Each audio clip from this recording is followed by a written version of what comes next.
Bonjour à tous, c'est Nicoal et on se retrouve pour cette première partie du tutoriel concernant le système de recherche.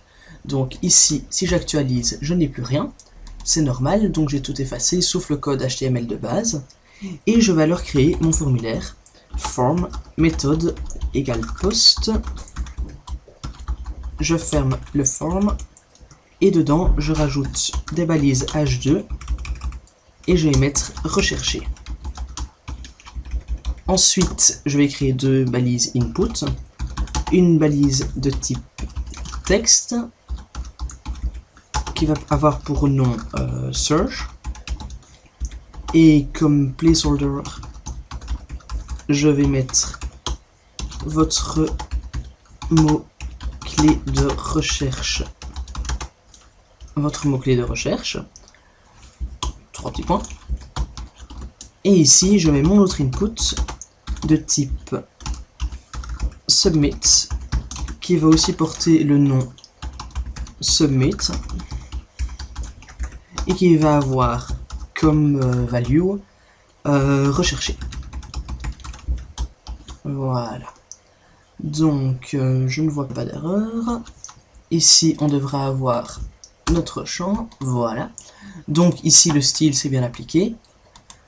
Et voilà. Donc, je peux réduire ces balises. Et maintenant, on va coder en PHP. Donc, j'ai pour habitude de coder en PHP au-dessus du formulaire. Et bien cette fois-ci, je coderai en dessous, étant donné que j'ai envie de pouvoir afficher les résultats en dessous du formulaire. Donc, c'est tout simplement pour ça. Sinon, ils s'afficheront au-dessus. Donc, je mets mon script PHP ici en dessous. Et je commence par une condition. If isSet $_post submit. Donc on vérifie si le bouton submit a été, enfin si on a cliqué sur le bouton submit. Donc si l'utilisateur clique sur le bouton submit, on définit une variable qui s'appelle search. Pourquoi search? Ben tout simplement parce que ça va être égal au $_post de search. Donc search égale MySQL real escape string de HTML special chars et de trim qui va enlever les espaces de début et de fin. Donc comme ceci, et dedans je mets mon $_post search. Voilà. Maintenant, on va vérifier si le champ search n'est pas vide. Donc, pour ça, on fait de nouveau une condition. If empty $search, pardon, parce qu'on va utiliser la variable qu'on a définie. If empty $search, je vais ici écho à l'utilisateur dans une span que j'ai stylisée, donc qui porte la classe erreur. Je vais mettre des apostrophes, donc erreur, span, ici il faut ouvrir la balise, span classe erreur, je ferme ma balise span, et dedans je vais mettre veuillez remplir ce champ. Donc on peut faire un test, j'ouvre mon navigateur. Ici, je ne complète rien et j'ai veuillez remplir ce champ qui apparaît. Maintenant, on va vérifier si l'utilisateur a bien saisi au moins, enfin plus d'un caractère. Donc, else, if, strlen, donc string length, de $search, est égal à 1. Donc, j'ai choisi 1, ça peut être inférieur ou égal à 2, ou inférieur ou égal à 3, ça c'est vous qui décidez. Donc ici est égal à 1, alors on écho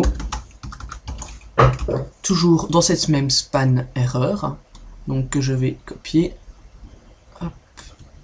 Je la copie, je la colle, et je vais mettre votre mot-clé de recherche est trop court. Voilà. Et maintenant, si je fais un test, si je ne complète pas, j'ai toujours mon erreur. Et si je ne mets qu'un seul caractère, j'ai mon autre erreur, votre mot-clé de recherche est trop court. Par contre, si j'en mets plus de 2, Là alors, c'est bon.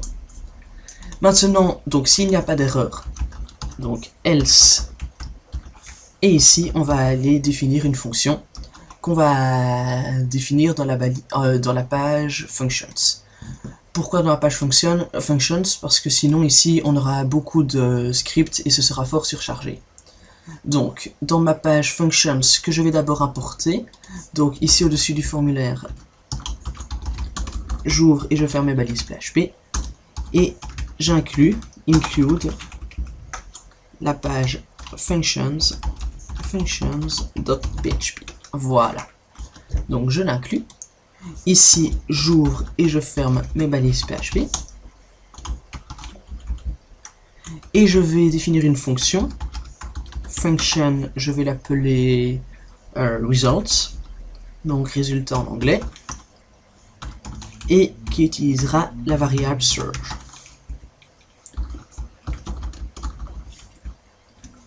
Voilà, je la ferme ici.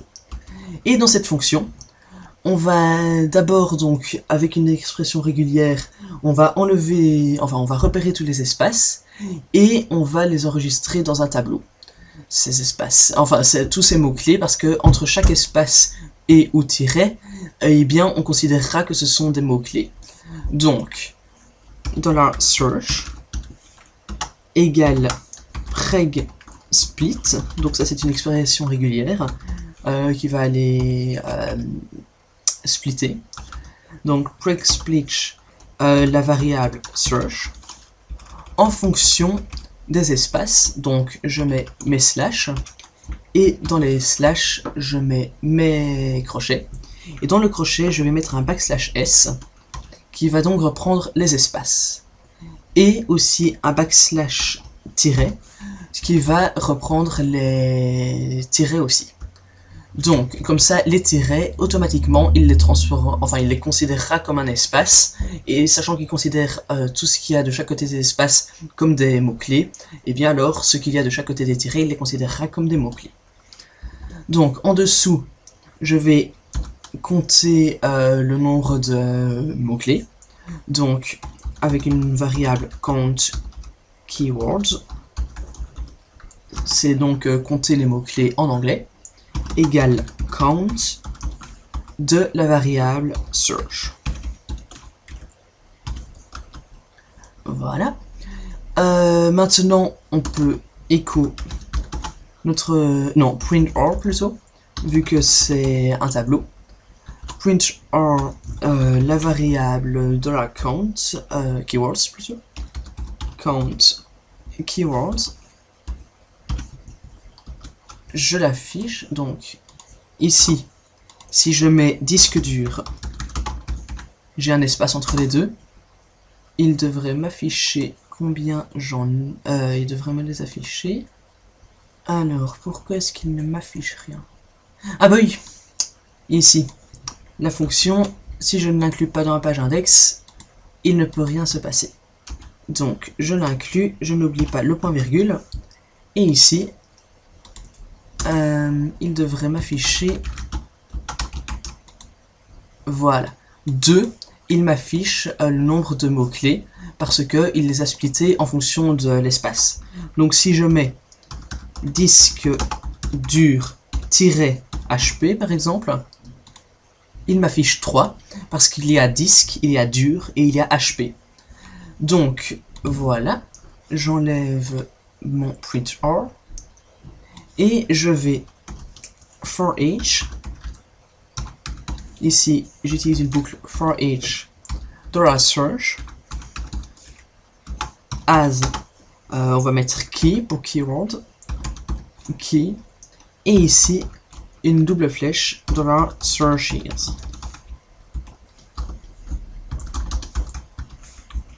Alors, ici, je vais d'abord définir une variable where, donc qui veut dire où, parce qu'on va la réutiliser après dans notre requête SQL. Donc where égale un champ vide. Donc je définis cette variable comme vide. Ensuite, ici, dans le for each, je vais lui mettre une valeur, donc $where égale article. Donc ici, je vous montre ma base de données. Dedans, c'est article, le nom de cette colonne-là. Where article, like, donc comme. Ici, entre guillemets, entre apostrophes, pardon. Pourcent, donc pour like. Pourcent search it, qui est notre variable qu'on a définie ici en haut dans le for each. Donc, je n'oublie pas de mettre des guillemets autour, parce que c'est une chaîne de caractères. Et ensuite, je vais faire une condition. If $key, qui est cette variable-là, if $key est différent de count keywords, pardon. Donc, if $key est différent de count keywords, moins 1. Donc, le moins 1, c'est parce que les tableaux commencent à partir de 0. Donc, c'est on compte le nombre de keywords et on enlève 1 pour que ça passe au format tableau, si je peux dire comme oui, si je peux dire ça comme ça. Donc, count keywords moins 1. Ici, je vais rajouter à ma variable where. Donc ici, je rajoute un point where end. Donc pour les requêtes SQL, on doit rajouter des end entre. Donc where telle chose, end telle chose. Et bien d'autres, ce sont donc les deux conditions de la requête SQL. Donc pourquoi je rajoute un point, c'est pour rajouter après la variable. Donc ici, je dois aussi rajouter un point. Voilà. Je mets mes points. Ensuite, on va se connecter à la base de données. Dans ma page Connect. Ici, je me connecte avec ma base de données. Je ne vais pas utiliser PDO, je préfère utiliser les bonnes vieilles méthodes, si je peux dire ça comme ça. Donc, MySQL Connect. Ici, mes 3 paramètres. Donc, localhost, root, comme nom d'utilisateur, et pas de mot de passe. Et ensuite, MySQL select DB, donc pour sélectionner la base de données. Et cette base de données s'appelle search. Donc, elle est juste là. MySQL select DB search. Et je vais rajouter quelque chose, vu que dans ma base de données, tout est noté, donc on a les accents et tout ça, pour qu'ils ne mettent pas des points d'interrogation à la place des accents.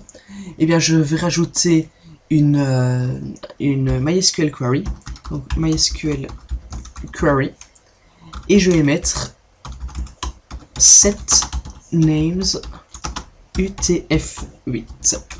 Donc c'est le codage des noms, l'encodage des noms, pardon. Donc voilà, je vais inclure cette page dans ma page functions. Donc include connect.php. Je pourrais mettre des parenthèses autour des apostrophes. Ça ne change strictement rien. Donc voilà. Et donc maintenant, en dessous de cette condition, en dessous de ce for each, pardon, je vais faire ma requête, donc $query égale MySQL query, et dedans on va tout sélectionner, donc select, select all from la table article where, la variable where. Donc je m'explique.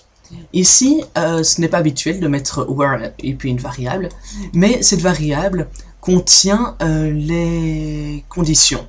Donc where article et like et puis ce qu'il y aura comme mot-clé. Donc le $sources sera remplacé par le mot-clé. Et donc, on va afficher à chaque fois cette variable where. Donc, si il y a plusieurs mots-clés, il mettra where et puis article like le premier mot-clé, and article like le deuxième mot-clé. Et puis s'il y en a encore plus, il rajoutera des end tant qu'il en faut.